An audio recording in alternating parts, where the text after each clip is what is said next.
ரசூலுல்லாஹி ஸல்லல்லாஹு அலைஹி வஸல்லம் அவர்கள் சொல்லுவார்கள், குர்ஆன் ஷரீஃபிலே 30 ஆயத்துக்களை கொண்ட ஒரு சூரா இருக்கிறது. அதை எவர் வழமையாக ஓதி வருவாரோ மறுமை நாளிலே அந்த சூரா அல்லாஹ்விடத்தில் அவருக்காக மன்றாடும், அதாவது அவருக்காக சிபாரிசு செய்யும் என்றார்கள்.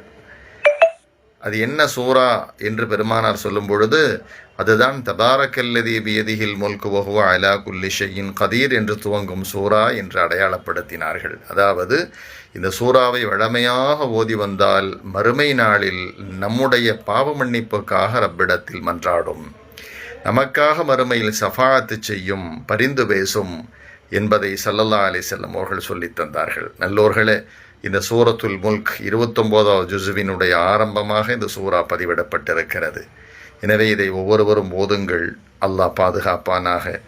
இன்னொரு ஹதீஸில் ஸல்லல்லாஹு அலைஹி வஸல்லம் சொன்னாங்க, சூரத்துல் முல்க் வழமையாக ஓதி வந்தால், அதாவது இந்த தபாரக்கல்லதி பியதிஹில் முல்க் என்று துவங்கும் இந்த சூறாவை வழமையாக ஒருவர் ஓதி வந்தால் கபர் வேதனையிலிருந்து அவரை பாதுகாக்கும் என்றும் சொன்னார்கள்.